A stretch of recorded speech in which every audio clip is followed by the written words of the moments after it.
Hail, people. I am back for another Halloween review. This time we are reviewing Halloween 6, or the actual title, Halloween Curse of Michael Myers. And this one's interesting because I'll admit, well, there's two versions of this film. I will be reviewing the theatrical cut mainly. I might mention what's in the producer's cut and shit, but I didn't like it. I'll flat out say it. When I watched this film the first time, I did not like it, and I think it's because I watched the producer's cut, and it just the whole cult aspect about. It, I remember just not liking it. The weird that was the main thing. I didn't like the whole cult thing. I was just like, wait, Michael in a cult, and but the more I watched I watched because on AMC Fear Fest every year they would play this one, and it was the theatrical cut they would mainly play. And the more I watched it, I'm like, you know what? It's not that bad of a film. I think what it is was the theatrical cut works more. I understand it's probably not edited the best, especially in the 90s. You had this weird like editing where super jump cuts and they would have like a knife in between. But this film specifically, the biggest thing I'm gonna really be pointing out why I love this film is the atmosphere. This is my third favorite, and it's mainly for the atmosphere of the film and in the kill. Myers is a fucking badass in this film. He is hunting like I'm gonna get to it, but when I get to the story, but so the differences between this and the producers is the producer's cut has a okay, one of the subplots that is really gross. So this is set. It takes like 6 years, I think, after the events of Halloween 5. This film came out in '95. I think that this is a film that a lot of people hate. I think a lot of Halloween fans do have this very low on their list, but in my opinion, just the atmosphere, and I think it had a solid score. The scores are different in the producers and the theatrical. The producers has a more traditional Halloween theme, and the theatrical has like the guitar one because this came out in '95, so you still had like that grunge, you know, slash alternative rock or MTV, like when MTV was still good, you know, feel to it. So it doesn't feel as '90s as let's say H2O, which is gonna be my next one. I'm not gonna let me just say right now, this film I liked much better than H2O. I'm sorry, I did. But we'll get to H2O when I get to it. But so one of the plots was not Rachel, Jamie and Michael have been not been seen for years, and it's because this cult called the Cult of Thorn. Um, I'm not gonna go super into it because the theatrical cut, which is I'm mainly focusing on, they don't really go into it. Is so they keep Jamie hostage for years, and in the producer's cut, they go into like Michael inseminated her. It is weird. Yeah, no. So now, this one starts off with Jamie. Well, the other thing behind the scenes is this isn't. She's not played by Danielle Harris because if I remember right, Danielle Harris wanted more money, and the studio didn't give it to her. So because I think she was just did like Last Boy Scout. She was in like some TV roles and stuff, so she wasn't like as known by that point. So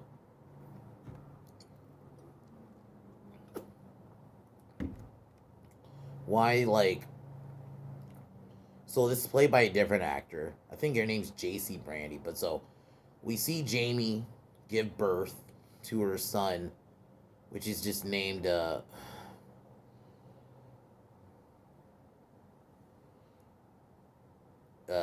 Dylan. No, yeah, so she gives birth to a baby.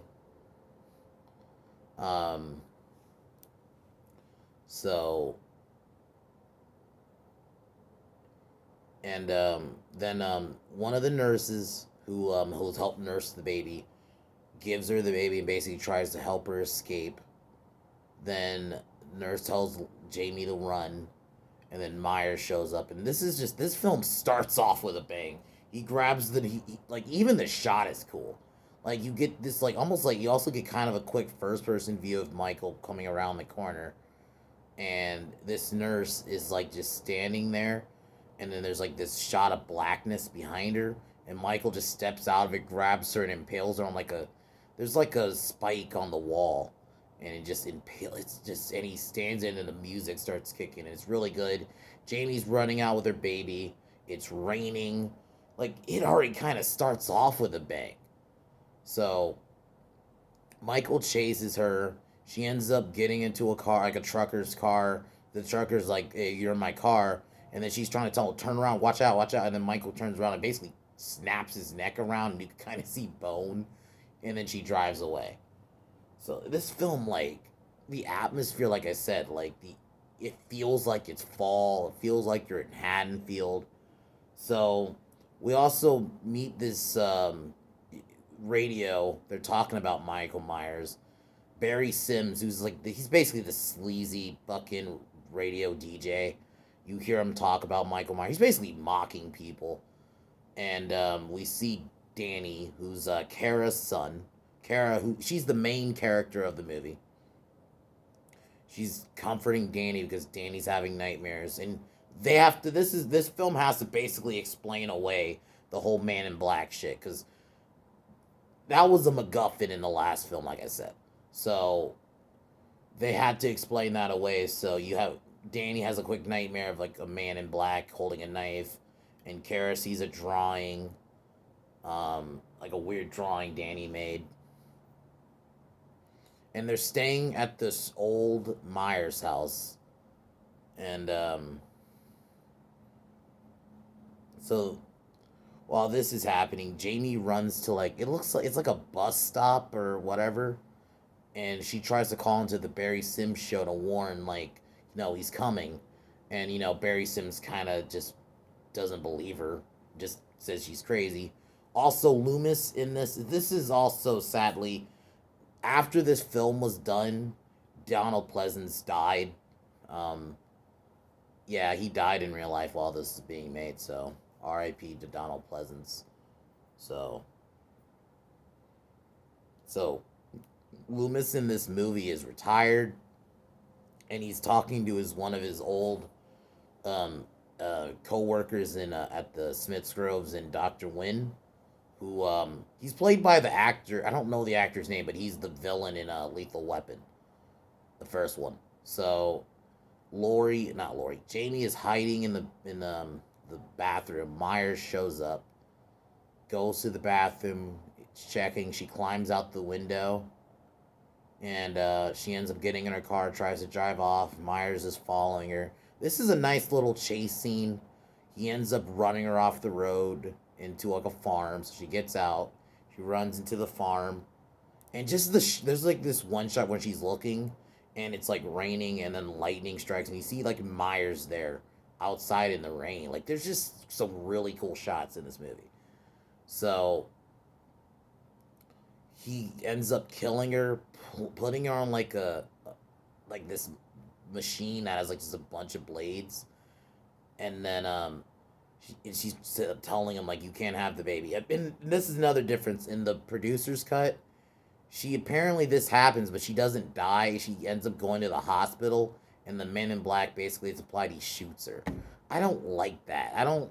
Eh, that's just a bit much. That's why. Nah, I think that's the reason I didn't like this film initially. So yeah, he kills her. Um, she ends up acting like he's gonna hug her, and then he turns on the machine, and it's really brutal. Myers is fucking brutal in this movie, and I would also say the mask is really good. This is the best non like Shatner mask of the franchise. He goes to the car, goes to Jamie's truck, and it turns out it's not the baby. She hit the baby at the at the bus stop. So we also Tommy, who's played by Paul Rudd. Apparently, this is Paul Rudd's first movie too. He basically plays a recluse who lives in a boarding house with a lady. Um, so so the next morning, we meet Kara's dad and mom. And Kara's dad's basically a douchebag and he's abusive. Like they get into it and he smacks her. His death, who I said in a who put I he's like my third favorite kill in the franchise. He he really deserves it. And when we get to that scene, oh my god. So uh that happens, and then we also meet her brother Tim and his girlfriend Beth, who is doing this like whole Halloween celebration because she wants to bring back Halloween back into the town. And it's an interesting idea. So Tommy ends up going to that bus station. And he ends up finding the baby, and while this is happening, Loomis learns about Jamie's death, and you in the background you see the curse of the thorn symbol burned into the hay, and so Loomis goes to the Myers house, which I will say at least the Myers house is almost built like in a way, at least some ways more similar to the original than the 1 and 5. It's still a different color, but I can almost say maybe in my head maybe it got burned down or something, and then they just repainted it and whatever. So Loomis goes to the house and warns him, no, Myers is coming. Myers ends up killing her with a hatchet. It's a pretty good death. He kills her like no remorse. So yeah, Tommy finds the baby. He talks to Loomis and warns him, and and tells him to meet him later. So Kara ends up coming home and finds out that Danny met up. Danny sees the man in black in like a quick shot, and then he ends up running into Tommy. And so Kara and Tommy are at Tommy's house, and then basically Tommy tells them about the cult of Thorn, which in the theatrical they just kind of touch on it in the whole Thorn symbol, and they needed basically a baby to sacrifice. This is basically they try to give a reasoning to why Myers kills. The theatrical they tone it a lot down. The more I watch it compared to the theatrical, which has the final act's much different too. So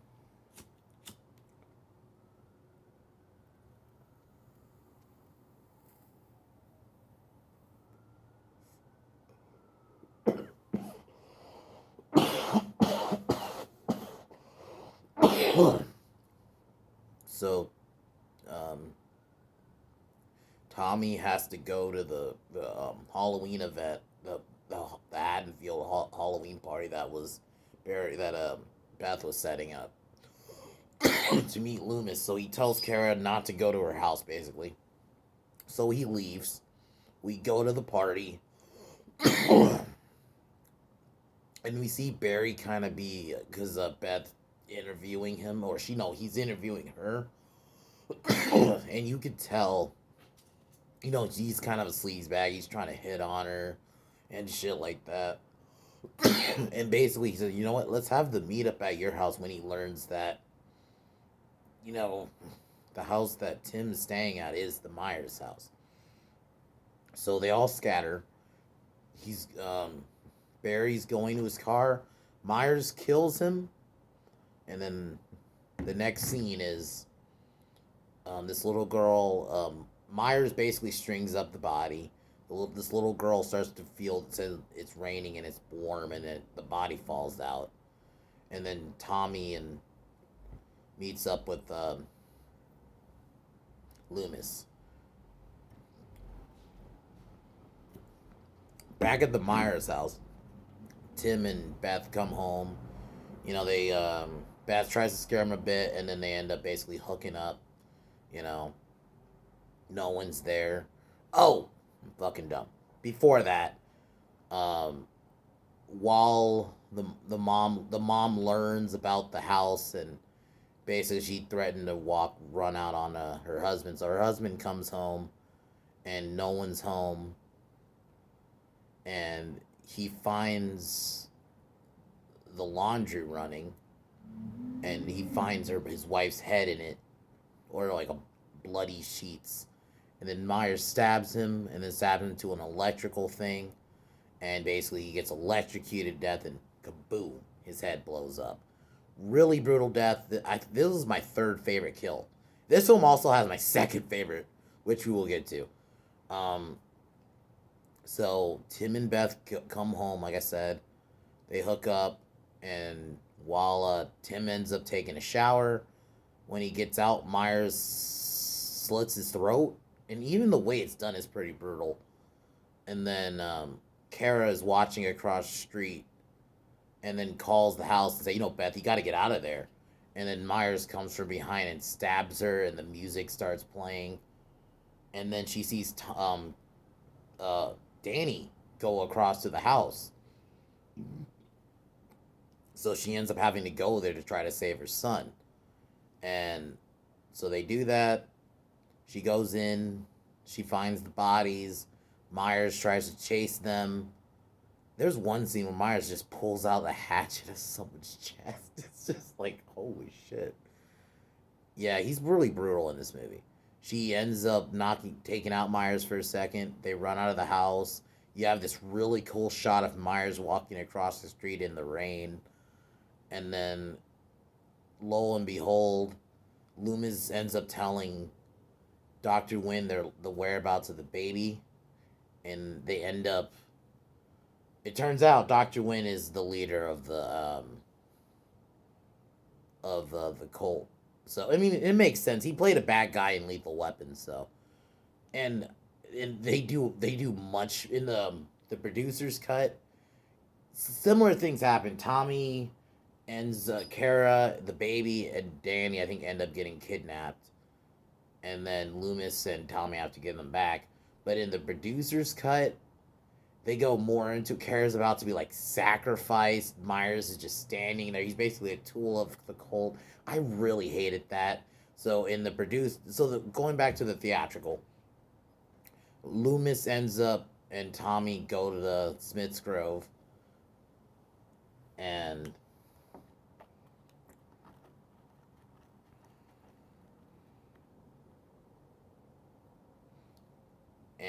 Loomis confronts Wynn.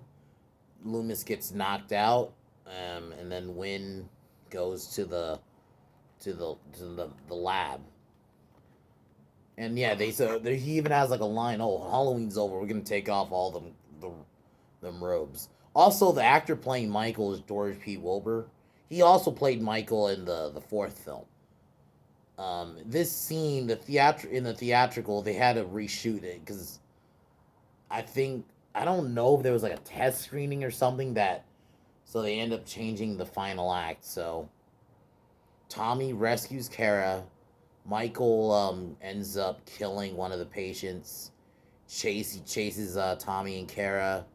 They hide, and this is where you have this used to be my favorite kill until the bathroom kill in 2018, but this kill is amazing. When he kills the whole lab, and I talked about this in my favorite Michael Myers kills, and my God, it's so brutal. Just the way it's shot with the strobe lights, just Myers letting loose, and it worked better because it also worked for the theme of you can't control evil. They thought they could, versus them just kind of controlling him in the producers. I just did not like that. I think this one worked much better with him just killing them all. So he chases Kara, Tommy, and Danny. So they end up getting them back. And then one of the doctors is following them. Myers chasing him. He's just like walking with a pep in his step too. He kills the doctor by smashing him through the gate. He ends up chasing the main characters, and Kara ends up hitting him with some it's like a plank, and he takes her out. Tommy injects him with some kind of something to basically weaken him, and Michael ends up trying to chase Danny into this little vent, and then no, this is where Kara tries to fight back my Michael. Michael ends up strangling him, and then it starts setting in, and basically Tommy starts beating the shit out of Michael. Then this is where, and then I think they take out Michael, Kara, Tommy, Danny, and them end up leaving, and then they ask Loomis, "Do you wanna come in?" And he's no. He ends up going back in, and then it just either ends on like a scream or what something. It just this is the only part of the film I don't really like is this. It abruptly ends, and I don't in general I don't like that for a Halloween movie because Halloween to me is one of the things is what the franchise's strong suits is endings. I mean the ending in first one, I think even the ending in two, with the whole explosion at the hospital, and then the ending in the fourth one for sure. Like this one just kind of ends. But as I said, I still really love this movie. I've grown to really love it. Like it used to be one of my this was my least favorite, but then the more I watch it, the more the atmosphere is great. I don't really like the stand-in for Jamie. But for whatever it worked for the movie. Her death was really good though. I will say that I enjoyed her death. The atmosphere, like I said, is the biggest thing. Like Halloween 4, which that's another one I think I should have hit more home with Halloween 4. Great atmosphere. It felt like autumn. Like it felt like fall. And I think the same thing in this movie. This movie felt like it was fall. Myers was fucking brutal in this. Like he took no prisoners. This was Loomis's last performance, and I thought it worked. I thought he was like a more reserved. And it's much because he's much older. So I think Caro's a decent main lead. Paul Rudd, I think, did a good job of pulling off. You know, I got to keep in mind he was traumatized as a kid, seeing like a serial killer nearly kill his babysitter. You know, he was just a normal little kid too, and I can see how that can fuck with you. I understand. A lot of people, there are people who didn't like Paul Rudd's performance. They thought he's just a little weird, but I'm like, it worked for what they were going for. So I understand the issues some people have with this movie, but if I mainly like the theatrical. I'm not touching on if the producers is bad. I don't that to me doesn't exist. I understand there's a portion of people who really love the producer's cut because they like that it has more Loomis scenes, which I understand because he died.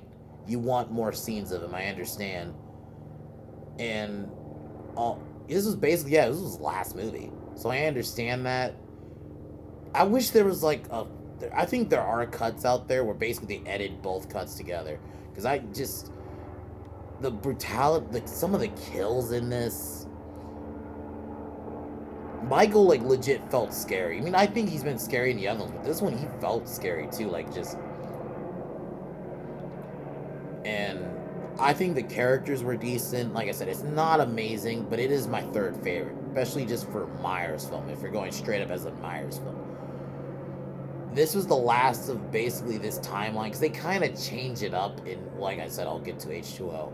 But if I were to give this out of 10, it would be like an 8. I think the score really keeps it up, and the way Michael is, the brutality of Myers keeps it up for me. I understand, like I said, I don't like the cult thing either, but they tone it down, and maybe I think they had test screenings or something to where they changed. That's why they changed it because the cult thing is much more in the producers. When you watch the theatrical, it's very toned down. You have the one scene where they're mentioned, but then there's a time they're just doctors. So overall, I think this is a good movie. This is definitely this is my go-to, honestly, one of my go-tos. But other than that, guys, we'll get to Halloween H2O, and oh my god, I'm gonna go into why I don't really like that movie. But I'll talk to you guys next time. Peace.